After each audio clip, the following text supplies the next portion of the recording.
seething mass of people. But thank you all very much for coming. My name's Martin. I'm obviously with Rossi and Rossi. And we are very pleased, very privileged to have Shane Cotton with us tonight. He's done this extraordinarily beautiful show, really. Beautiful is not a word given lightly. It carries lots of weight, but this is a body of work I feel is strong, it's very concentrated, and there's a poetic resonance which is also unsettling as well. And it's work which is unusual to the English eye anyway. It's showing us elements of an approach which are strange to somebody like myself, and it's in a way it's a privilege to be able to see the work, and actually it's been a great privilege to come to understand the work in some way through the creating of the catalogue and through the hanging of the show. Hopefully this evening the conversation will shed some more light on the work and on Shane. We're also very privileged to have Nick here, who will be, let's say, pumping Shane. It sounds wrong. As pumping Shane. It's not the best word, is it? It's not the best word. No, I was saying earlier, certain words have a certain resonance and a weight, and it's not really the right one. But we're engaging with Shane in what I hope will be an invigorating discussion. If perhaps during the conversation you feel like you want to say something, then wave your hand and say something. At the end, there'll be obviously a chance to ask questions. So, thank you very much. So I didn't say it's Nicholas Thomas. I just said Nick. That's all right. Well, kia ora, welcome everyone. This is quite a privilege for me.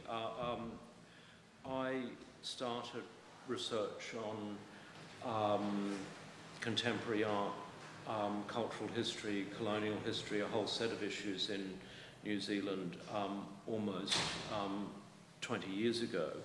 And at the time I began that work, Shane was one of the most exciting of a group of then emerging artists who the early 90s seemed to be actually a particularly fertile kind of moment with all sorts of unprecedented things going on in New Zealand art at the time. I was impressed by his work for all sorts of reasons, because of the way it engaged issues about Indigenous identity and colonial history and so on and so forth. But I think I was above all impressed by the works themselves, which really just blew me away. I think many people found them tremendously impressive as objects, as paintings that had great virtuosity, were very different to any other paintings that seemed to be around at the time. And I think I wanted to start just by asking you about the paintings as objects, how you make them, you know, what your approach to the craft of painting is. Tūtahi ki te mihi koro.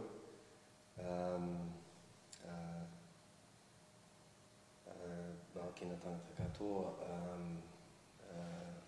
tēnā tangata katoa.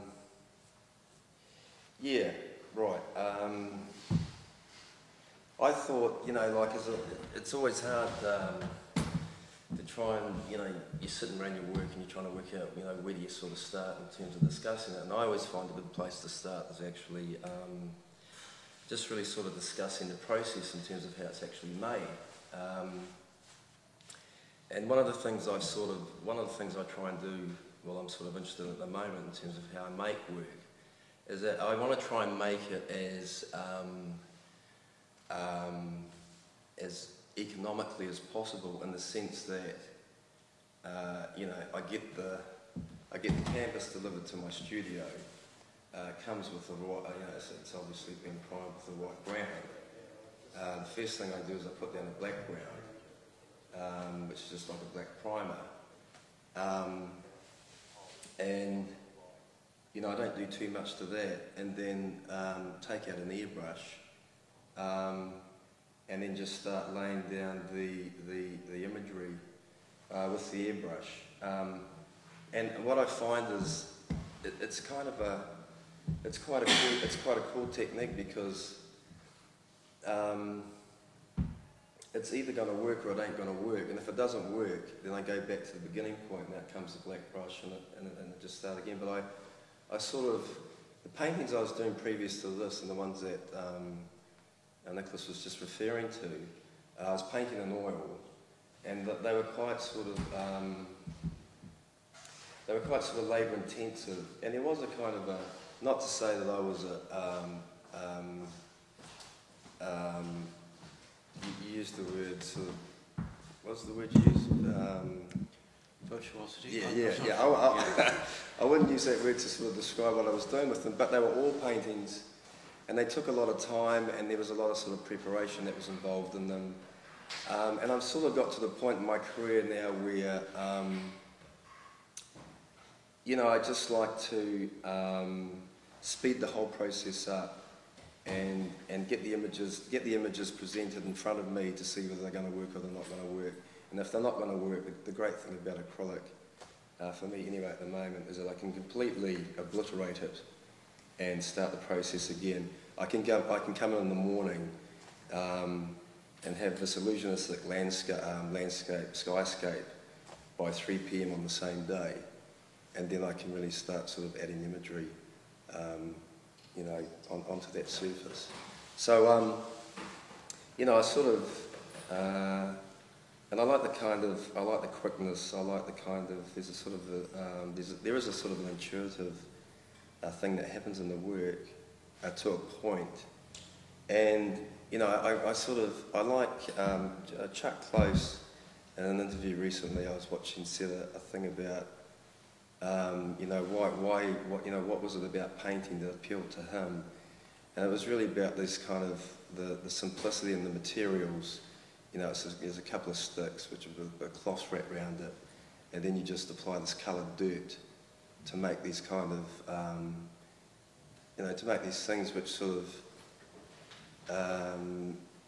become objects in a sense, and they become quite loaded and heavy.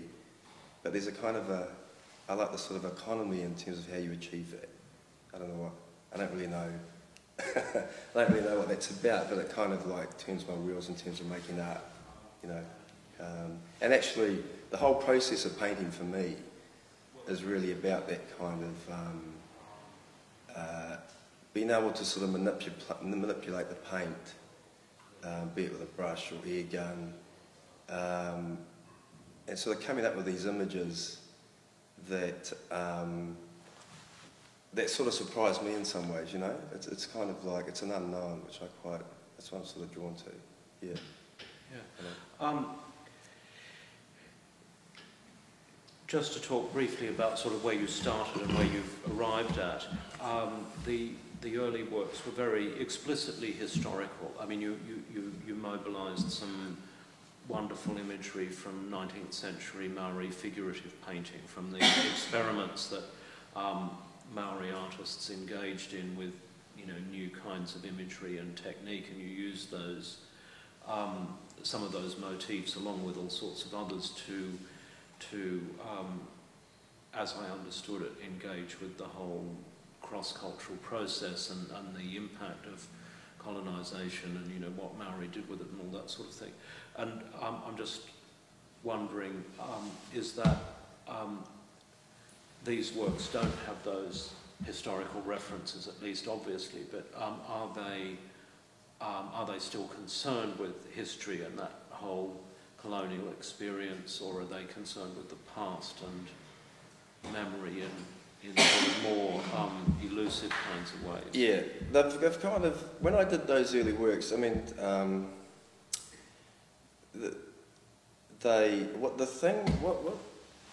what actually interested me in terms of the history sort of aspect that you're talking about, I kind of discovered some Maori painters at the turn of the century who were making images that weren't recognisably Maori. They were kind of, they were images that really sort of borrowed on a lot of European modernity.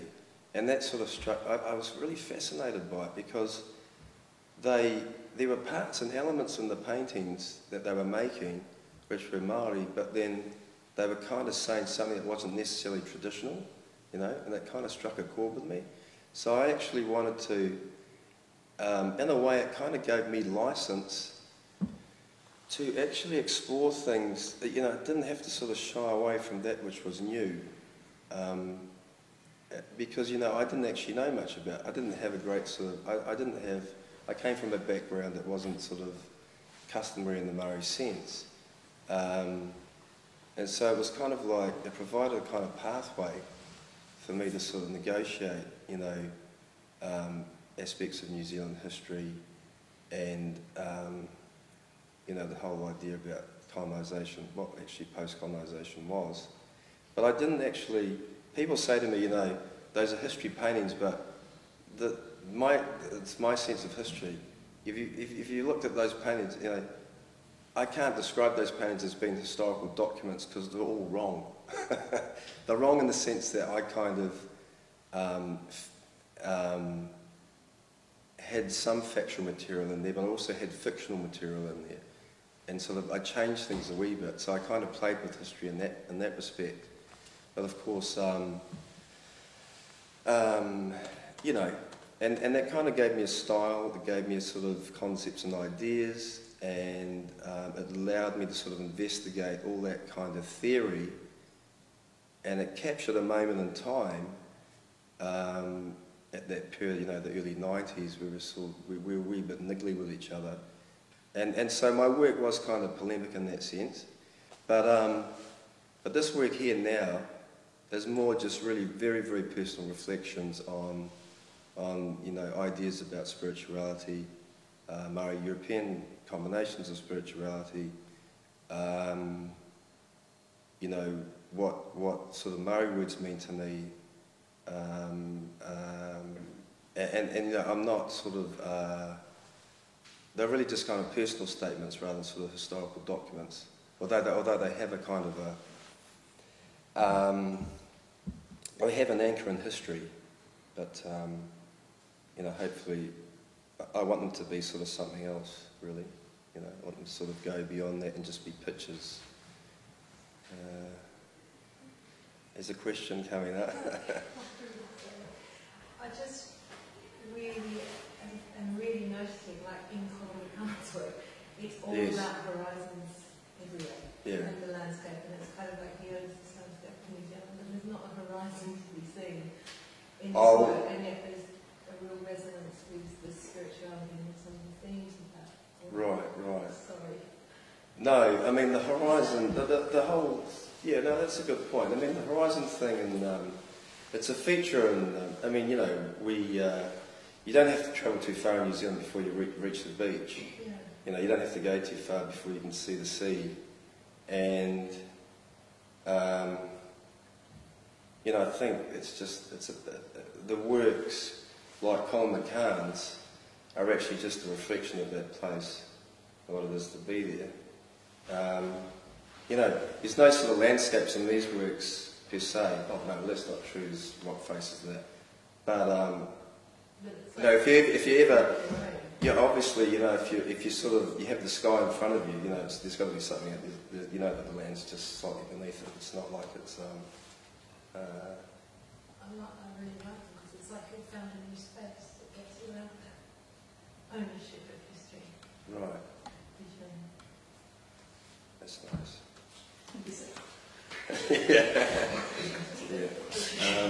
Can I ask you about what these sort of skyscapes bear? You know, I mean, they're obviously very portentous. There's a bit of a sense of, you know, impending trouble. But I can see there's a lot. I mean, there's a lot in them too, not least in terms of, you know, what's written over them. Well, the thing is, quite often what happens in painting is, in the way I work, is that you'll do one work, and then that one work you do leads into another work, and then along the way you sort of have little accidents and things happen. And really what's happened, the whole skyscape thing really has become like a, it's really a device in a sense that I'm just kind of utilising. You know, it's, if I lay down a skyscape, I can really bring images forward, you know, and I can make them brooding, you know, I can make the whole thing, it has all that kind of a feeling that sort of goes with a sort of like on a cloudy day, I suppose you could say. But, you know, so I'm really just sort of going along for the ride in terms of that. But what I've found is, you know, I think about things in a different way too. So you make the skyscape, and then straight away I sort of, and then I started putting words on it. And I thought about the idea, well, that's kind of like a very sort of it's really sort of disrupting the space, because the one way to think about it is, you know, you describe Ranginui, which is the